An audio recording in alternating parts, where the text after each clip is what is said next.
it's a very common topic, prayers. We all have been praying since lifetime, since our generations. We all have been born in some religion. So we all uh, understand what prayer is. But this here, I'm trying to give you what is prayer, which is being expressed, or the understanding which is being told by Neville Goddard, and little bit, and combined with my understanding of what prayer is. So, friends, prayer is an art and requires practice. I believe prayer is an art. It's just an art. So, first requirement of a prayer is a controlled imagination, right? Because we need to have a controlled imagination. We need to use the faculty of our imagination in the direction of a wishes fulfilled, as if it has already happened. So that's why we need controlled imagination. Then the second thing is, prayer is meant to be done in silence. It is to be done when you have a peace of mind and in a state of tranquility. You cannot pray when there is so much of, with the eyes open, and there's a loud noise, and in a crowd, and you need to go within. You need to go into the alpha state of mind. You cannot or pray from the beta state of mind.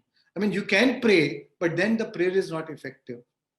So to really make your prayer effective, you need to you need to go into a subconscious mind. So that's why you need to enter into alpha mind. So that's why prayer has to be, ideally it has to be done with your eyes closed, silence the chattering of your mind, and that's why you connect to your subconscious mind, and then your mind is tranquil, peaceful, and then you pray, right? And because every prayer is an inner conversation, it's an inner dialogue. So that's why it has to be done when you're in a state of subconscious mind. When you connect through the alpha state, you become one with your subconscious mind. All the ceremonies and the chantings or the repetitions done in prayers, I believe, is a mere superstition and have been invented to just give it seriousness. It's meant to control you so that you fear God. But true prayer is in the love of God, and the love of God is in the love of creation. So we don't need to pray out of fear. We need to pray of the love. Me and my Father is one, right? So true prayer. So the true prayer is not a conscious act of doing chanting or repetitions of few mantras or some superstitious rituals or ceremonies. True prayer has to be, so all that is fine. I'm not trying to convince you to not to do what you want to do. I want you to just hear with an open mind, and I leave it to your wisdom. I believe that, but that may be the way of doing prayer, but that is not effective. If you really want to do the prayer, it has to be done in silence. It has to be done maybe with eyes closed and go within. So because the true prayer is meant to transcend your feelings. Your feelings are equal to prayer, and then you do your prayer with all your faith. The essence of prayer is faith. The beauty of just pure creative visualization and the prayer is a visualization along with the faith. It is a combined visualization along with the faith. So the true prayer is a subconscious act combined with an imagination, with a vivid imagination and a faith to transform your feeling. It is in subconscious that all things are possible. Here you transcend time and space, right? So prayer is a key to unlock this infinite storehouse, the storehouse of your subconscious. So normally if you're into the ritual and outward ceremonies, you are into the beta. You're not touching your subconscious mind. You're not going to your subconscious mind, and you're not connecting to the subconscious mind, which is the storehouse, which is the infinite storehouse. From here, everything is created from. It is through your subconscious that all things are created from. What has been impressed on the subconscious mind through the means of a feeling will be expressed in the outside world. So that's why the prayer has to be done in silence, where you connect to your subconscious mind. So prayer modifies or completely changes. Through prayer, you actually modify and completely change your subconscious assumptions. And the change of assumption is a change of expression. Because during the prayer, you have so much of faith in the God, that God will manifest. Because of your faith, you drop all resistance of your old belief system. You just drop your old beliefs, you drop your old resistance, because you surrender, you trust the God. And because of that surrender and trust, your subconscious immediately, and there's no resistance, your subconscious accepts it as a reality. And that's how it manifests into your life, right? So through prayer, the subconscious mind is suggested into the feeling of your wishes fulfilled. The subconscious, to the imagination, you see it as if your wishes is fulfilled. In your prayer, you see it as if your wishes is fulfilled. You trust it, you believe in it. And when you trust and you believe in it, that's your inner conversation, as if it's already happening now. And that's how you feel it.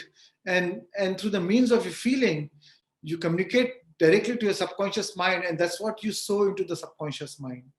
And what you sow shall what you reap. So the prayer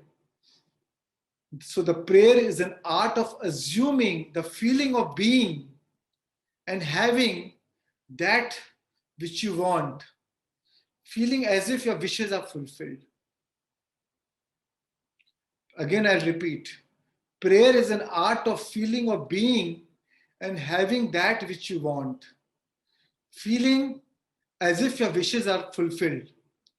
It is, as if you are watching a play, and the play is going on in front of your eyes, and now you directly see the end of the play. You don't need to see the whole play. You directly see the end of the play, what you want to see, the happy ending of the play. Now you don't bother about how it will happen. You just see the happy ending of the play, and know that is what it is going to manifest. That is what it is already manifested in your life. So prayer is the art of assuming the feeling of being and having that which you want, feeling as if your wishes are already fulfilled. It is as if you have shown the happy and the successful end of the play, right? Once you see the end of the play as the happy end of the play, now it is easier for you to, and you believe it to be true because you have faith in the prayer. Now you are able to visualize and actually emotionalize that fulfillment of your wish. You are able to visualize and emotionalize the fulfillment of your wish. And then it is easily done by contemplating the joy, by the joy that would be yours if your wishes are fulfilled. Now we feel it as if it is already fulfilled during the state of prayer. You've seen the end, that you have achieved it, and now you are in a state of exhilaration, in a state of joy, in a state of surrender, in a state of freedom, right? And then that would be yours. That is how, once you feel it like that, then you will see the evidence of that in your life. The universe will match it, because the universe only match what you're feeling, and that will be expressed in your life, right? So the subconscious, so so turn from what it is to what ought to be. Doesn't matter what your current situation is.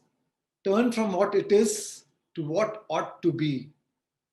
We transmit ideas to the subconscious through the feelings. We transmit ideas to the subconscious through the means of our feelings.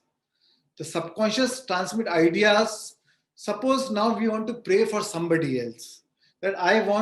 Suppose I want to pray for my children, that I want my child to do good, or I want to pray for my father or mother, or I want to bring a change, a positive change in some other person. So how would you pray? So once you pray, you go into your subconscious mind, you see that person how you want to see that person, not how the person is, but how you want to see the person to be.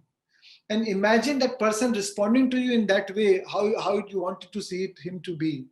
Suppose that person, you want to see a child to to uh, to be successful in his life, and to have a successful business in his life.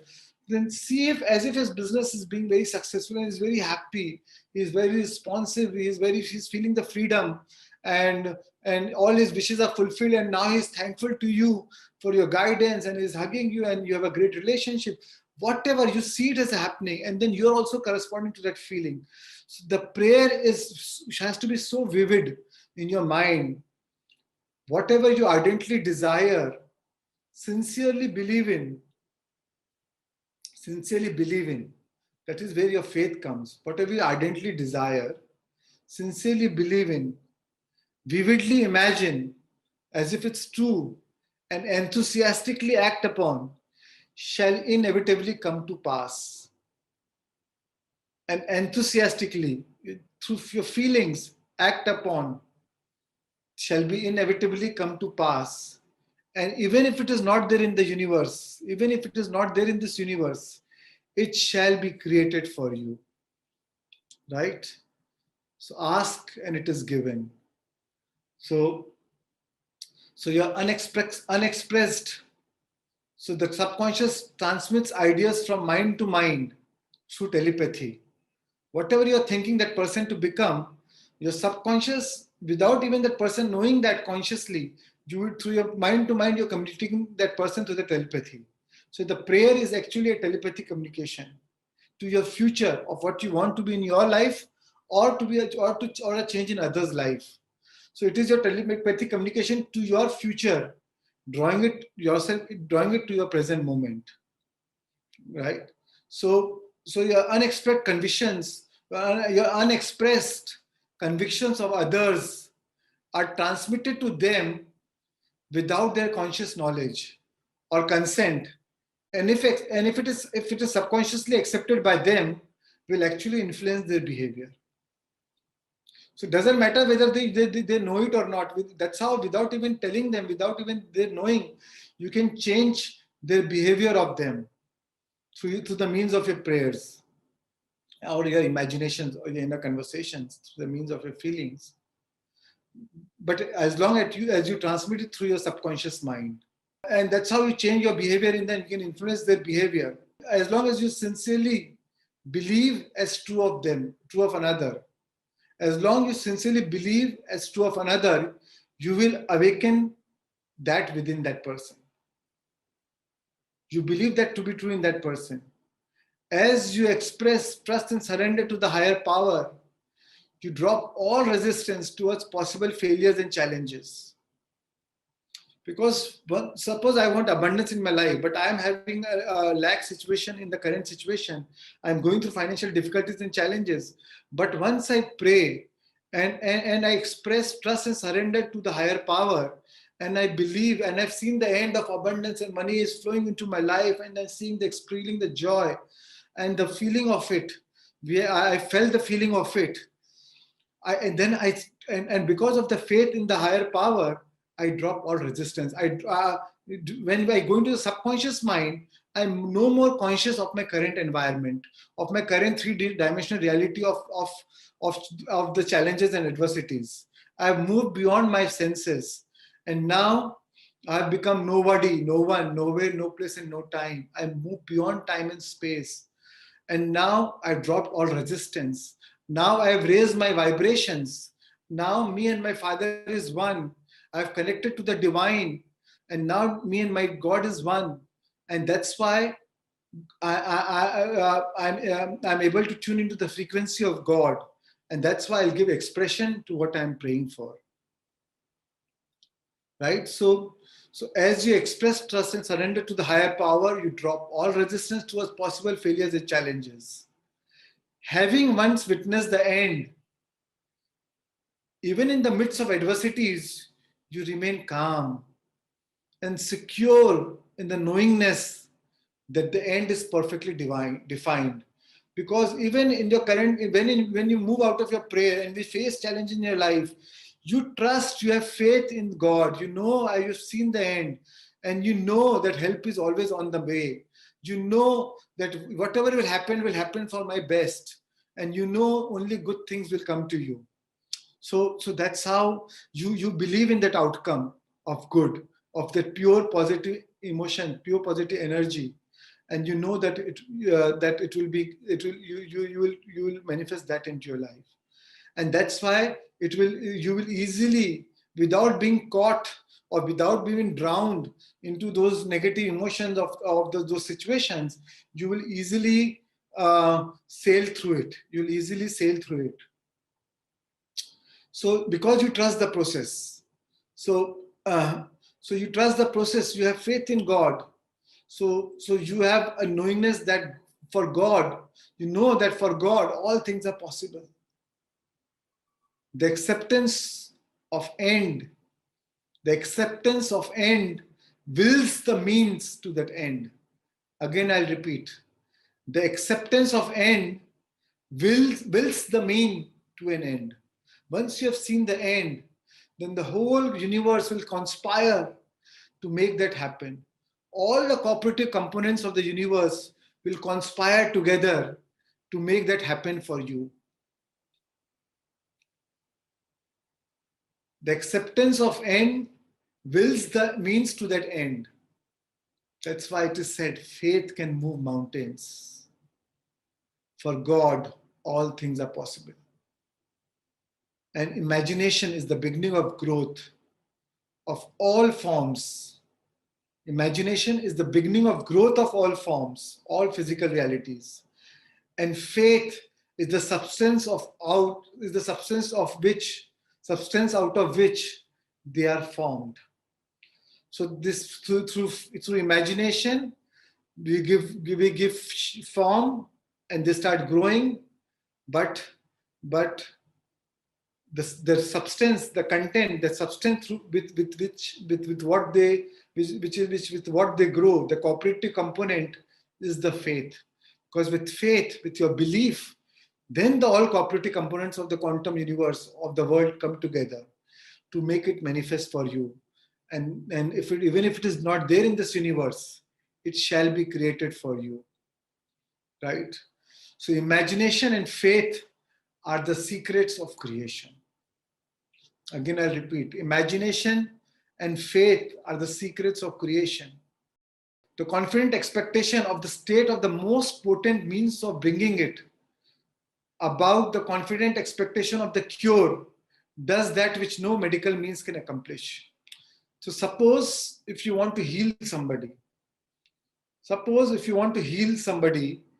and if you confidently believe that the person is already healed, and you see that person is already being healed or yourself being healed, so you, because you believe that, and your expectancy determines the outcome, and now so that is the potent means of bringing that into your life, right? And no medicine, you will cure any disease which even any medicine cannot cure.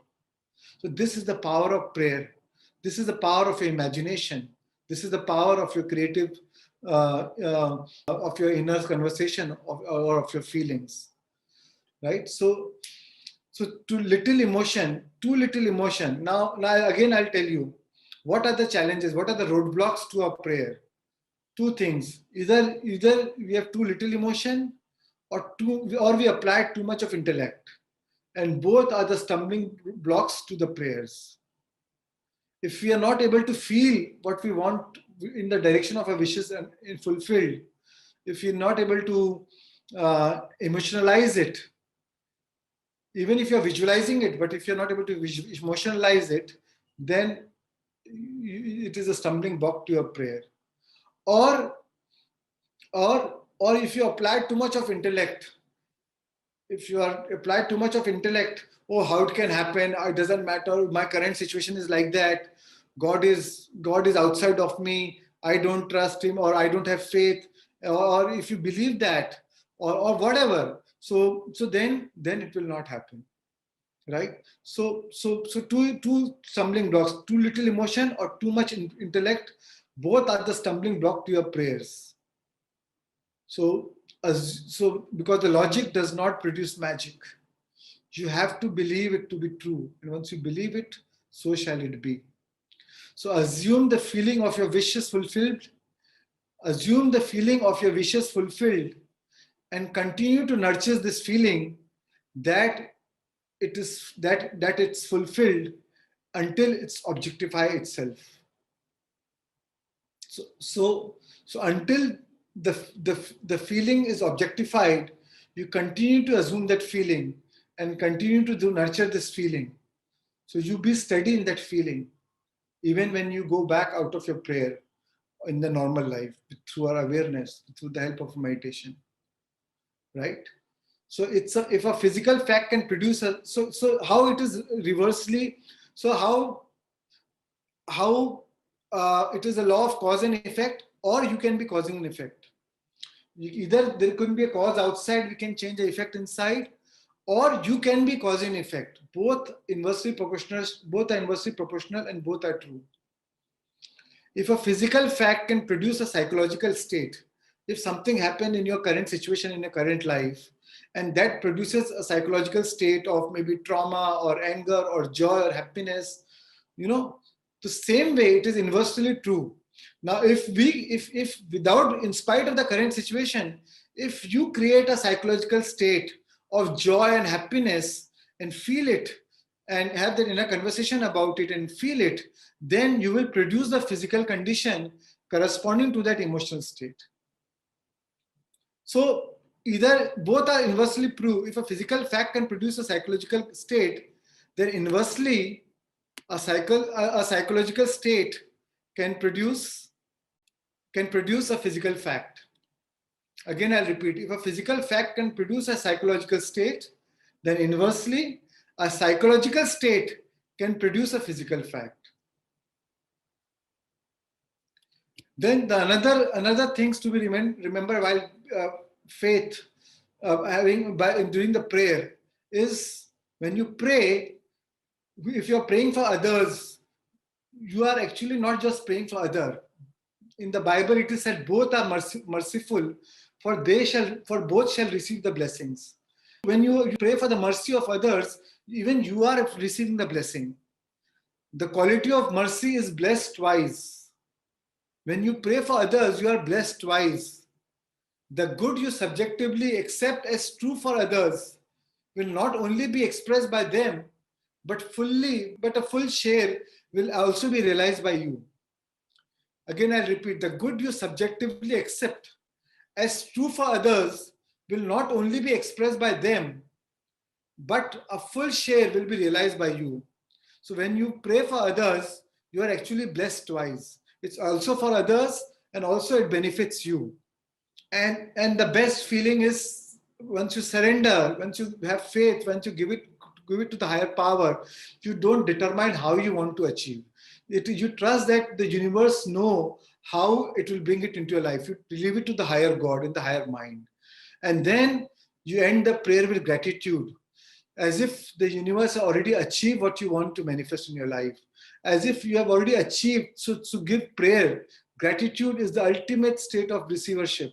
It is the highest state of being received, because it's like a handshake to the God, that thank you, God, for already giving what you have in your life. So now you believe, and your subconscious accepts it is to be true.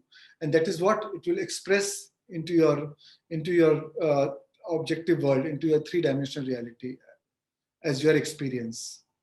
So as I told you, friends, the cause and effect, energy and matter, are same and interconvertible, right? So that's how, either it's our choice, either we can change the emotions, thoughts and emotions, and that's how change the results outside, objectify the results outside, or wait for the results outside to change the thoughts and feelings. But if you want to, if you are God, then take the power to yourself. Why not, in spite of your current situation, or the outcome of the current projection reality, you change, you believe, and see the things and feel the things which you want to see in your the life, and then and so shall that be, and that's how you change that physical reality. You cannot have what you want to have unless you are willing to change vibrationally. So when you pray, you need to change vibrationally. And that's why if you are keeping your eyes open in your beta brain waves, you are not changing vibrationally. And unless you change vibrationally, you will not manifest what you want. So you cannot have what you want to have unless you're willing to change vibrationally. Because you do not attract or get what you want, you get what you are.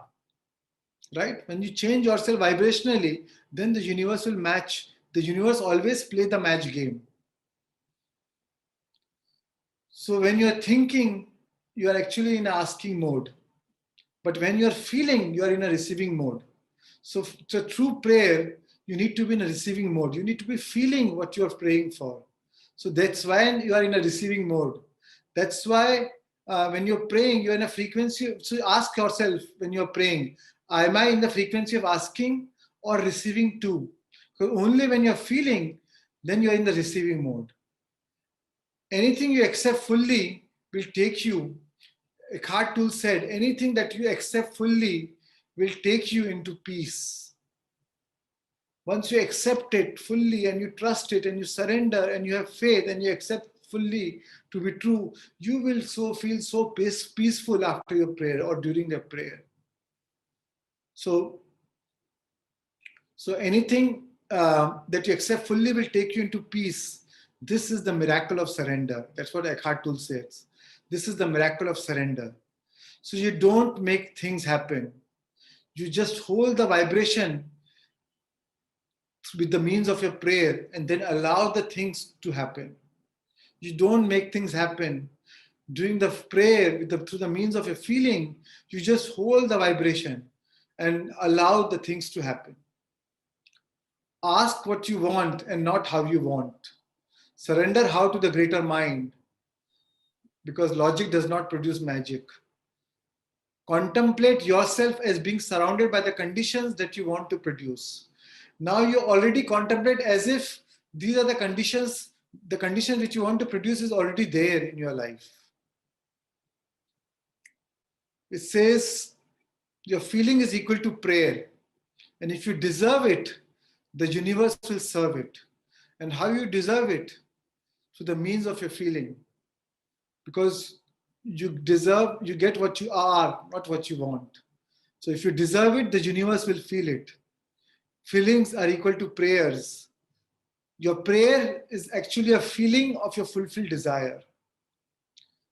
And friends, our life is buffering because the feelings are yet to catch up with our desires. Once you can tune your desire with a feeling, then you'll manifest things into your life.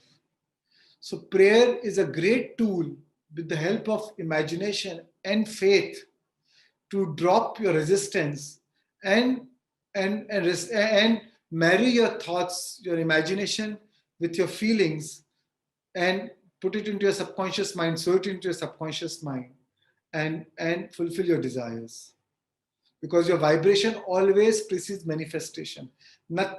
Everything what is manifested was first existed vibrationally. So first change your vibration and then the manifestation will follow. So don't be obsessed by physical manifestation. First be obsessed by vibrationally, by manifesting it vibrationally. If you are vibrationally manifested, the physical manifestation will follow. Your job is done. And worry, most of the time we worry about things. So worry is a prayer for manifesting what you do not want. Because in worry, you are speculating the worst outcome and then you give energy to that outcome. So finally, I'll say a few last words of Buddha. What you think, you become. What you think, you become. What you feel, you attract. What you think, you become. What you feel, you attract. What you imagine, you create. You create.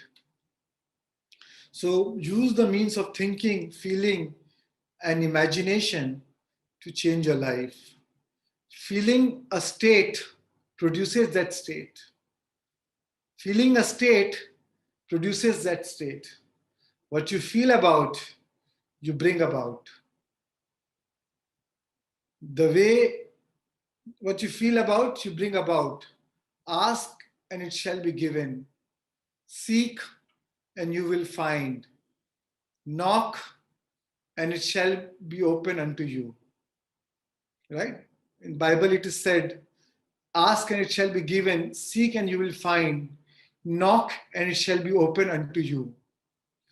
And the only way to knock the door and to open the door is through the means of your feeling, faith, and imagination.